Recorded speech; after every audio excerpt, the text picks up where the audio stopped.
You're about to listen to a new episode of the Redefining CyberSecurity podcast with Sean Martin. Have you ever thought we're selling cybersecurity insincerely, buying it indiscriminately, and deploying it ineffectively? Well, perhaps we are. Let's look at how we can organize a successful information security program that integrates business culture with people, process, and technology to drive growth and protect business value.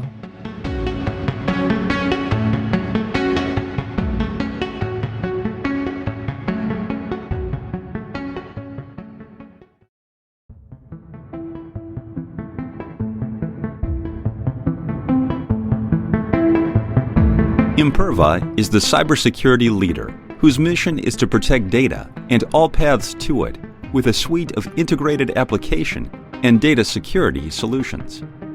Learn more at imperva.com.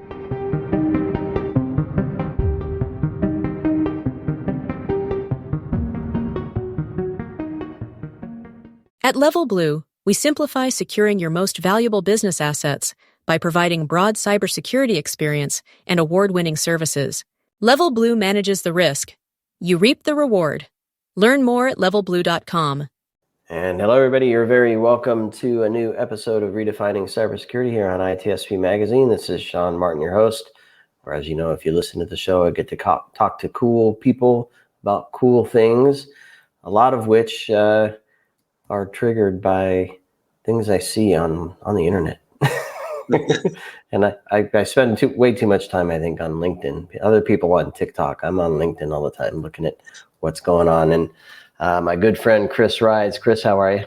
Yeah, I'm really good, Sean. Yeah, good to see and speak again. We've known each other for a long time, so it's nice to be doing it. I know. It's been a few days, and I'm glad to have you on. And it was one of your posts that inspired me to have a chat with you. And I think it's been way too long, so I'm excited to do this, and I think the topic is going to be fun for folks as well. Looking at LinkedIn, funny enough. Yeah, so, somewhere where I'm the same as you. Spend way too much time on it. I know. Serves a purpose, I guess. Serves a purpose. Yeah. I'm not messing around too much. But anyway, before we get into the topic, a few words, Chris, about who you are, what you're up to at Tiro, and otherwise. Yeah, so Chris Rides, founder of Thwart Security back in 2012 in LA, which is how me and Sean know each other. Thwart Security is a cybersecurity staffing and professional services firm. So professional services side, we do things like pen testing, risk assessments, that sort of stuff. And on the staffing side, all the usual retain search, contingency, all cybersecurity and GRC and contract work, as well as helping cybersecurity solution companies build their go-to-market teams. So solely focused on cybersecurity.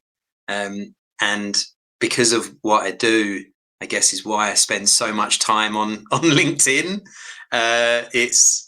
It makes me feel like I'm working, so I feel less guilty about it than I do sort of hanging on other social media forums, which I don't tend to use much anymore. So it's how I get my fix, I guess. That's right.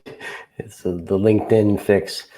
I find that it isn't just scrolling. I actually stop and look at something and look at comments and see what's going on, which is another reason that this struck me, because I'll set the stage a little bit here. So basically you did a post that said, here's a profile, something's a little wacky about it. You submitted it as a potential fake account to LinkedIn, and then the comments started coming in. Yeah. I think you asked a few questions. What is the end goal of a fake LinkedIn profile? Does it have value? Can it be bought and sold? Sort of scams. So I think some of those were answered in the comments, but I think it's an interesting thing because, well, just like if you're looking at Twitter, right, and accounts there,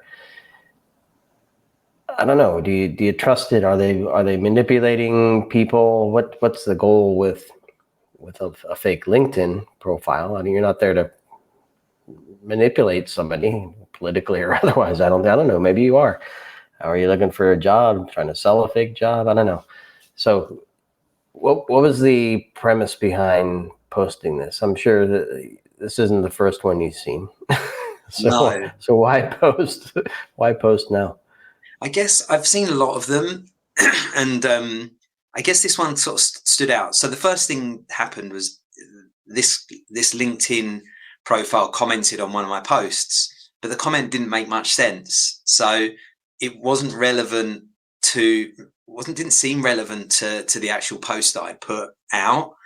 And it wasn't something that read like, oh, okay, LinkedIn is a global platform. And so we have people that English isn't their first language commenting on things. And it didn't strike me that this was a language mismatch. It was somebody just putting a random comment on there that didn't make a whole lot of sense. And so that tracked me back to take a look at this profile. And I think what stunned me was I was looking at somebody that had 28,000 followers. So this wasn't somebody with a couple of hundred people.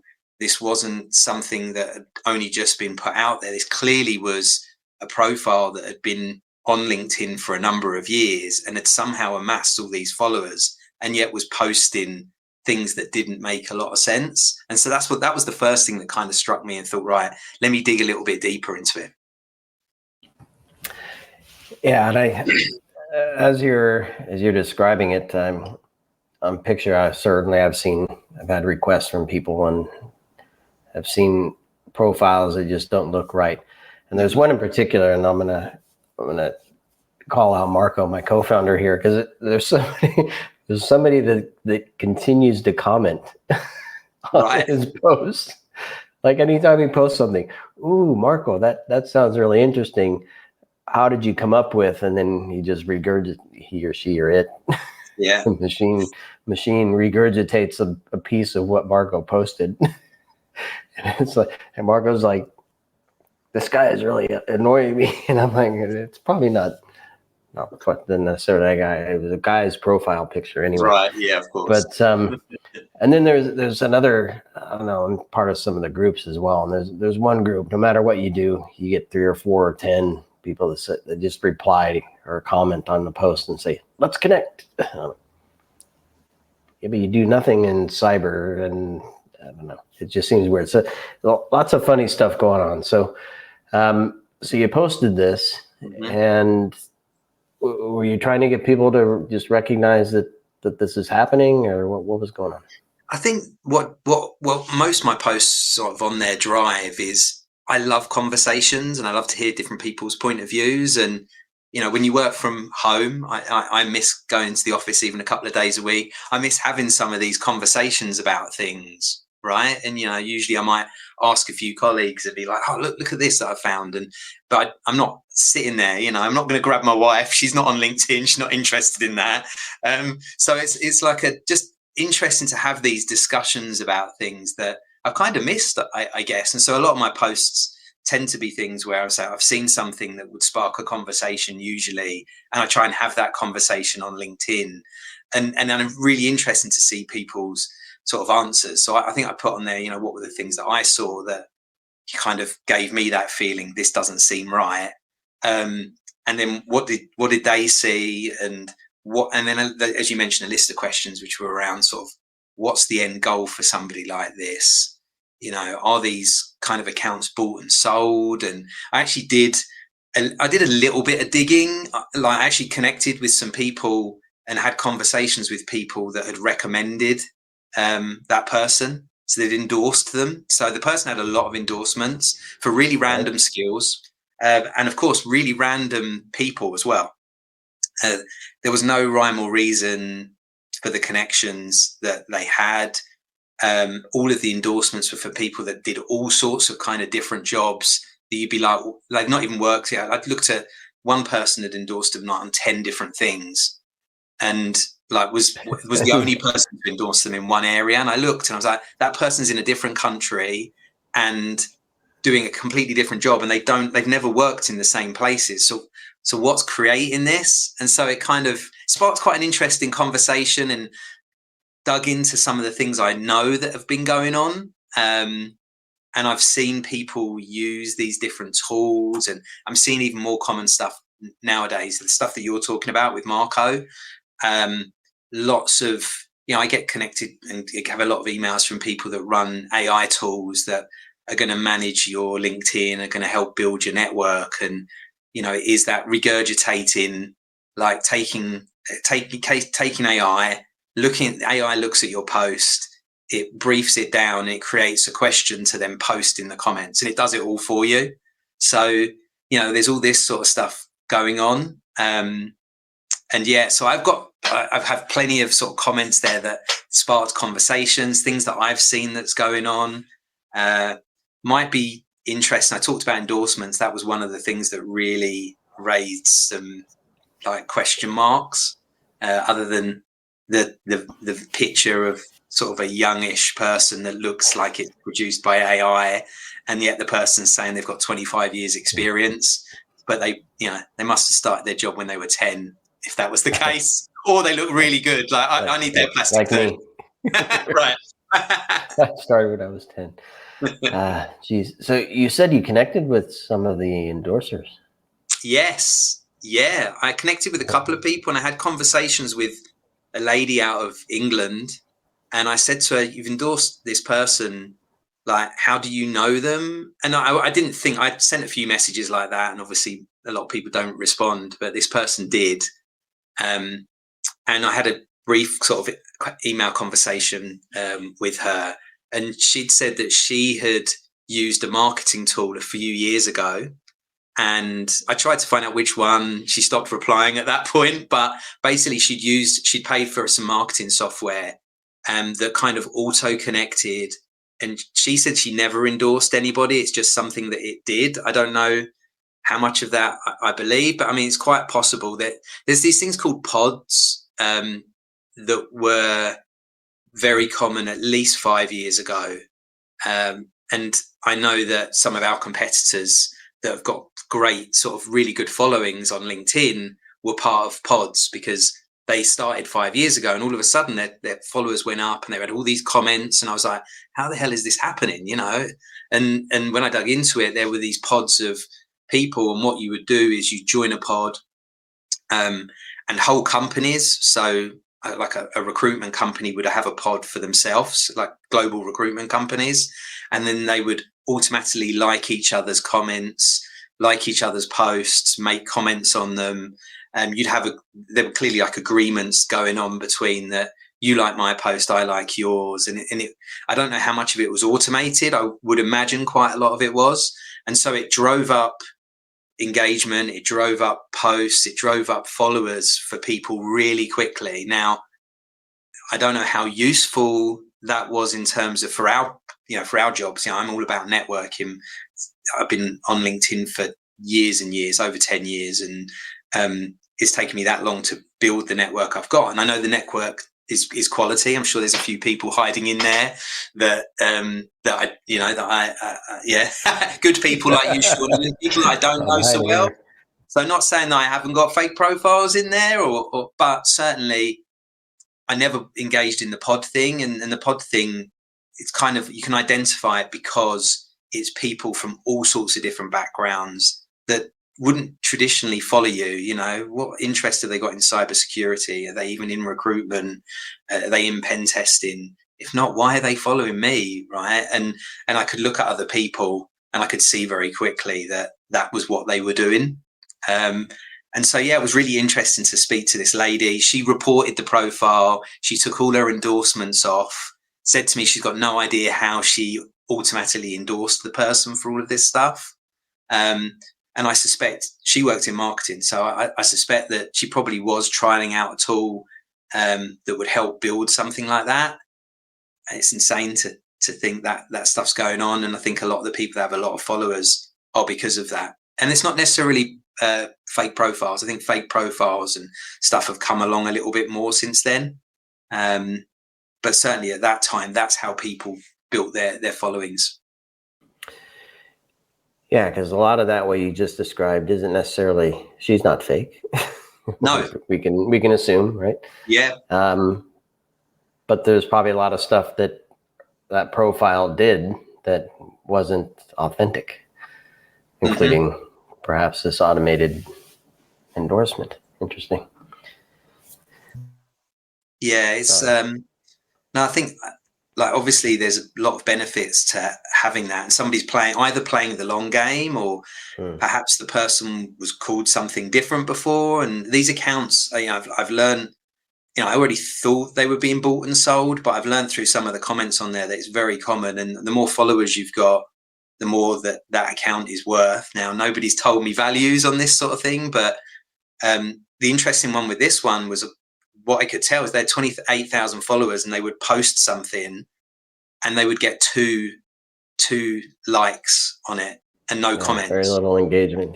Yeah. And with that, and in that kind of engagement, those followers aren't engaged. So the second thing to wonder is how many of those people on there are real people, or, I wonder, I really wonder, how a lot of this stuff's being managed. And how LinkedIn could even manage this. Is this a real person? Is it a company of people that all use this one profile for different things?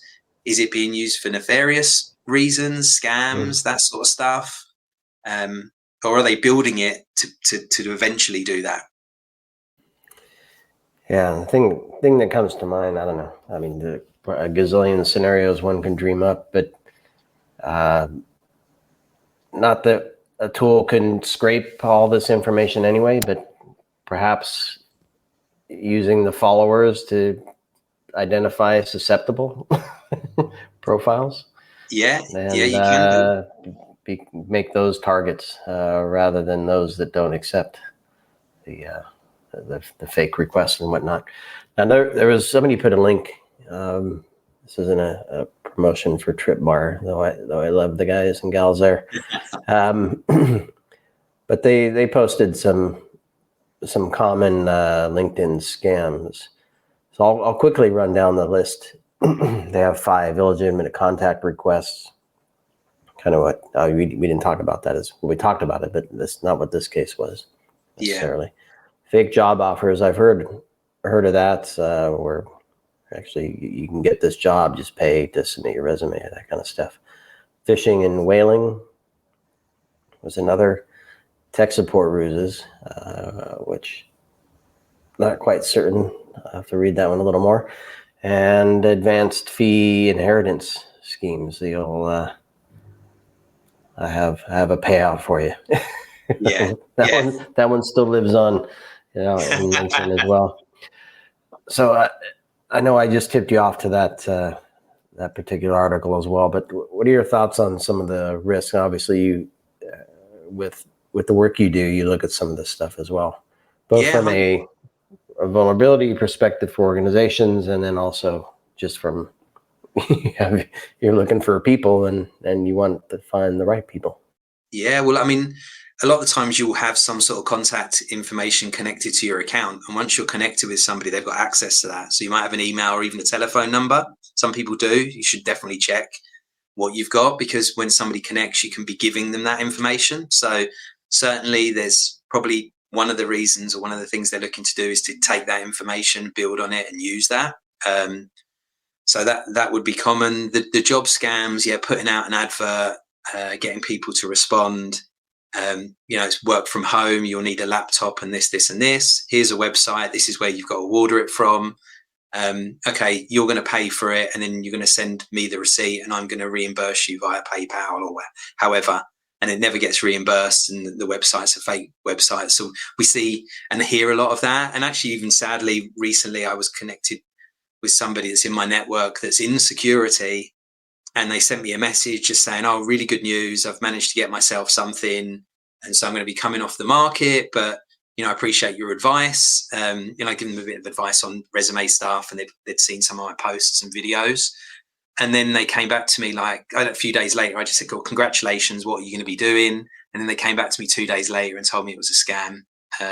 Hopefully they didn't actually fall for it by sending the money. I don't know that or not, but it was exactly that, the job scam. So we do see stuff like that. Certainly LinkedIn, the more people you're connected with, the more people's profiles you can see. So secondary degree connections, you can actually see a lot more information. And so if you don't have many connections, you see less people. So there's a definite benefit to having 28,000 followers, because that allows you to then see the people that are connected with them. So it could be used for plenty of scams. And the interesting thing, actually, you said, I had a couple of people mention, like pen testers mention, that they have fake profiles that they use for OSINT. So certainly it's being used. And I can tell you, on a recent pen test we did, obviously, since the MGM hack and the vishing of help desks and things like that, we've seen an increase of not only our standard pen testing, but asking to do more phishing, vishing, smishing, sort of targeted stuff. And I can tell you, we did something for a client where it is hard to scrape the data. And so we built something that would take screenshots of all of the staff that worked for the company we were pen testing for. And so we screenshotted all of the data. We then did it so it cut out LinkedIn, because ChatGPT doesn't like you reading information. And then we ran it. And I will say, we ran it with permission from the client through ChatGPT. All of the information was public information. But basically, we ran it through and we got ChatGPT to build us an Excel spreadsheet, and also create the org chart for them. Yeah. So it didn't create an org chart, but it created a whole list of people that we could then fish, that were down on LinkedIn as their employees. So titles, job titles, everything. Yeah. Yeah. And of course, so you did that at scale. I've heard stories of,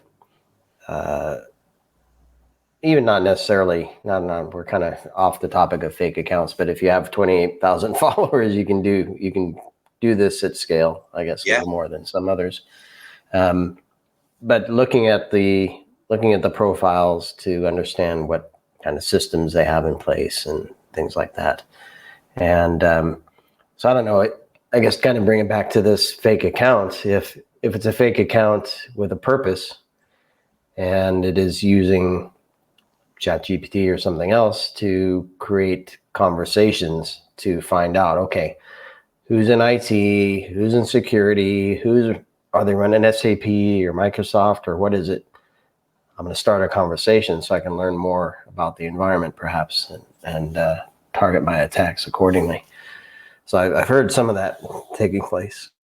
Yeah, it's certainly doing things to build trust. I mean, I also connected with somebody, so they actually this account shared 3 resumes over the course of while it's been live.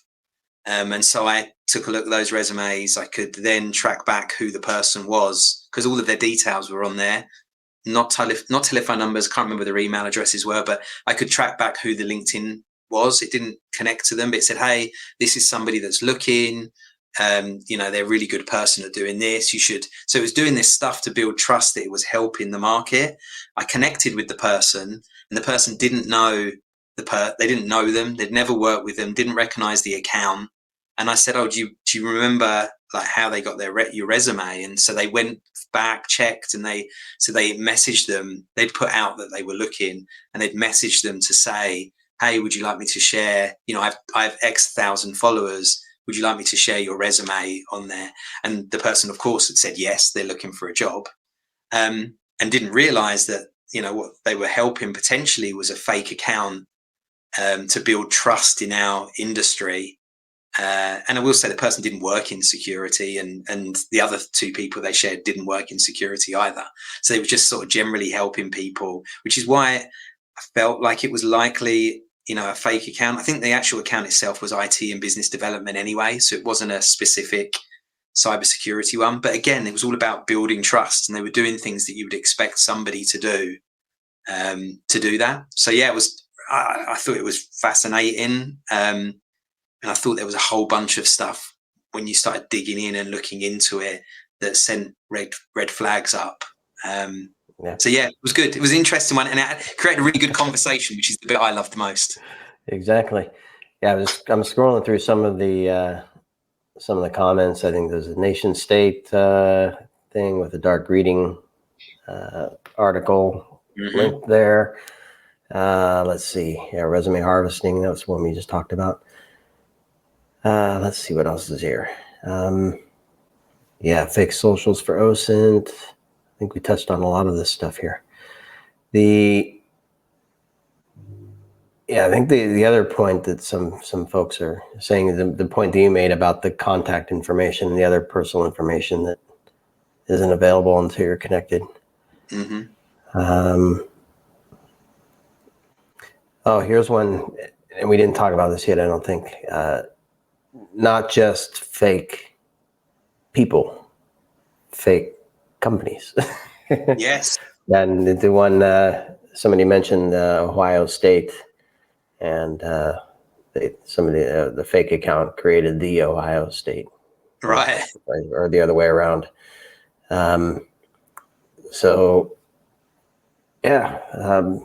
Fake, fake companies posting fake jobs as well.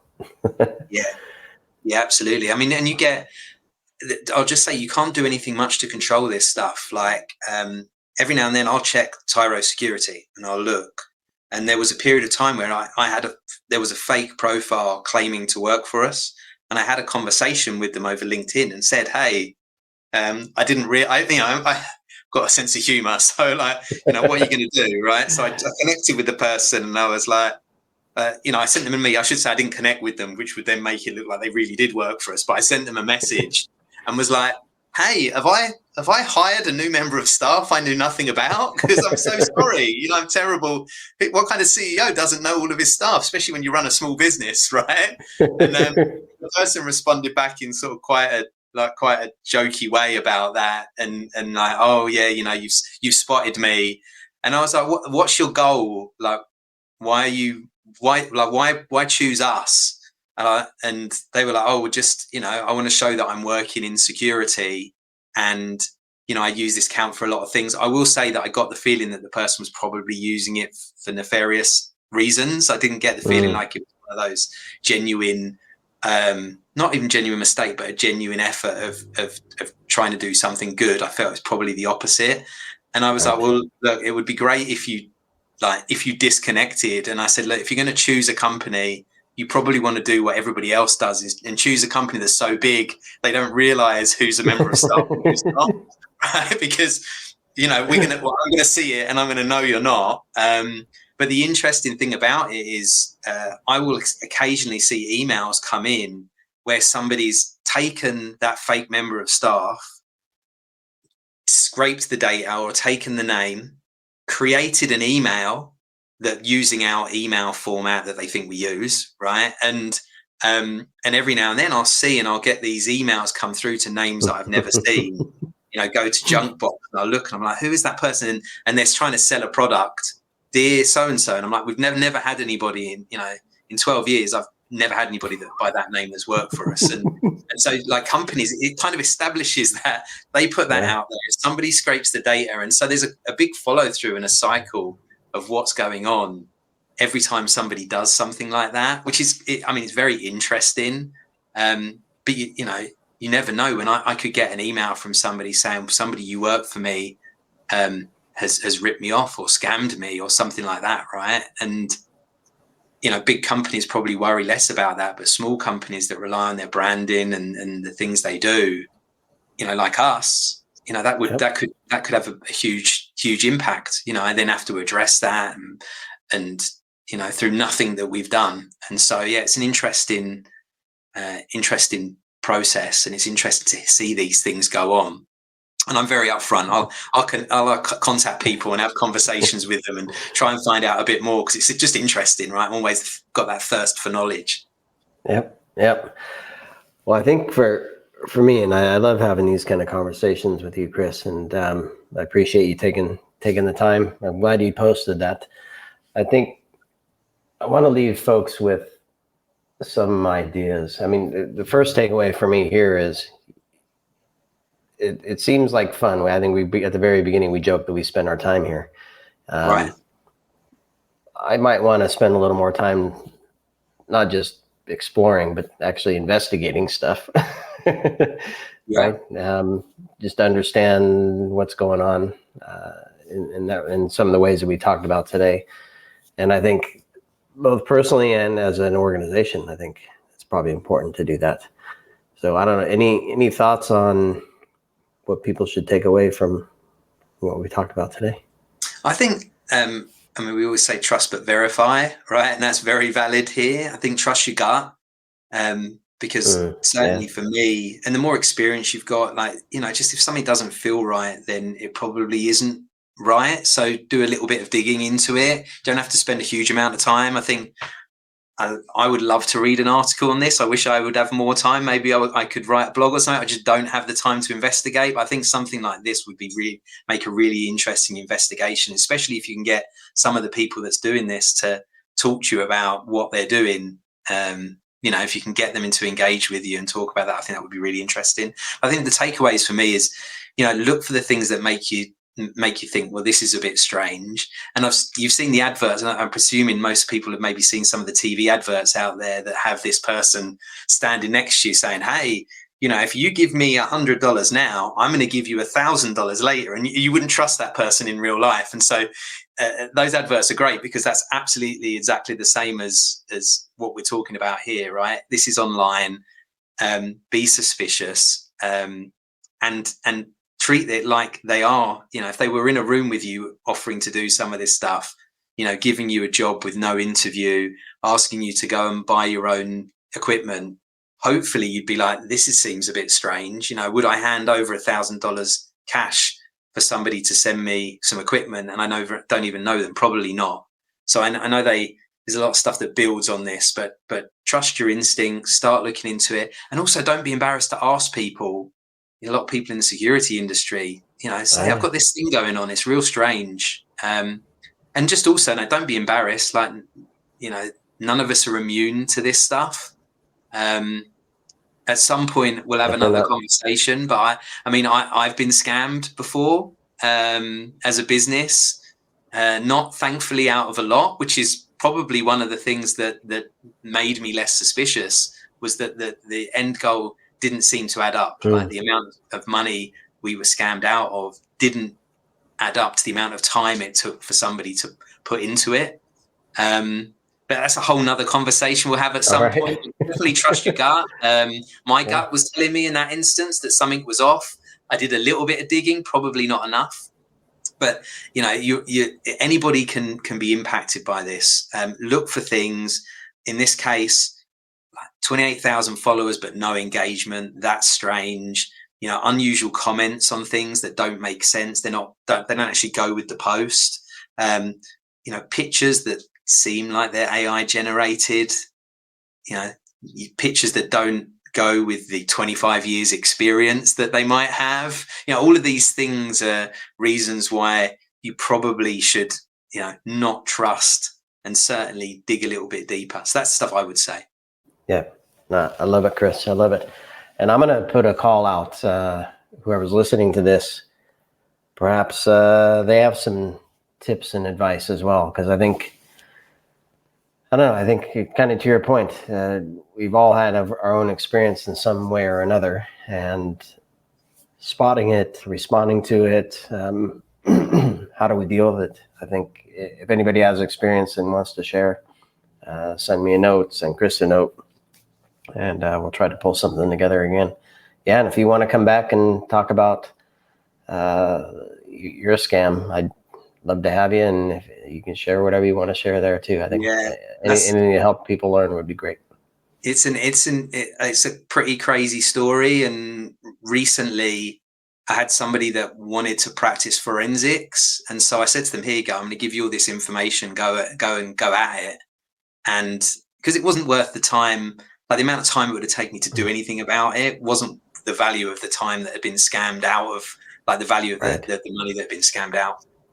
And so yeah, like somebody went and done some digging on it, and actually the person that had done it, tracked them down, got a name, found that they'd probably done it multiple times. In America, American person running an American company. Shut down the companies, had no criminal record, and had actually passed away. So I don't know whether sort of out of desperation that somebody was doing this for a few years to try and get money, knowing that they were unwell, or I don't know. I felt an element of sadness for somebody. Somebody said to me, bad things happen to bad people, and maybe that is the case, but I've also known that bad things happen to good people as well, right? So it was an interesting one to go through. Yeah, maybe at some point we'll talk about that again and go through a bit more detail. But I have to be careful. I don't want to. I feel like there's probably family members that had no idea what this person was up to, and quite honestly, I don't want to. I wouldn't want names or anything anyway, but just more the experience. But if and when you're ready and there's a learning to be had, we'll definitely have you back on. In the meantime, Chris, we'll see you in Vegas. Yes.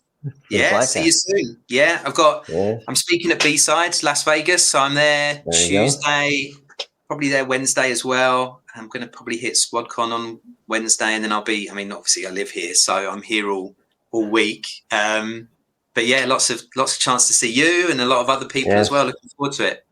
Yeah, absolutely.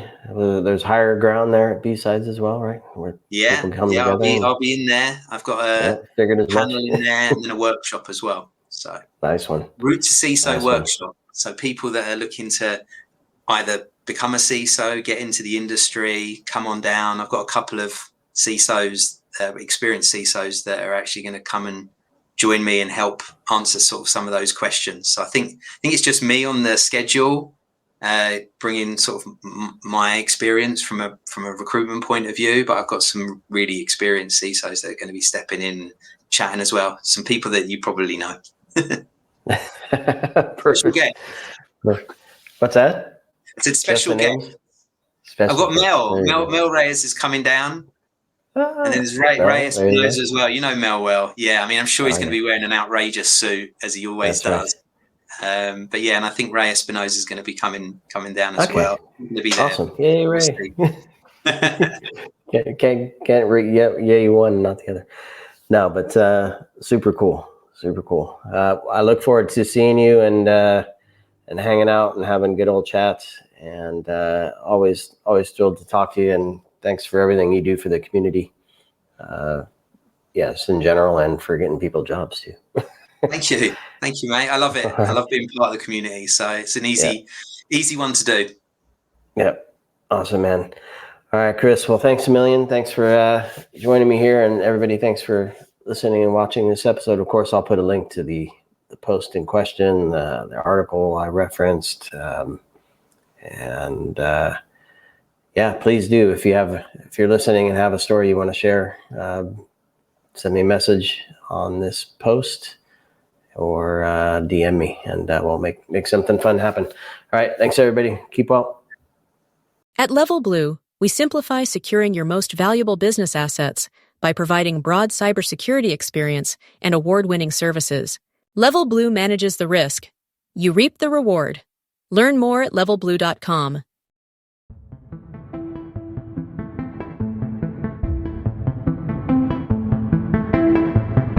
Imperva is the cybersecurity leader whose mission is to protect data and all paths to it with a suite of integrated application and data security solutions. Learn more at imperva.com.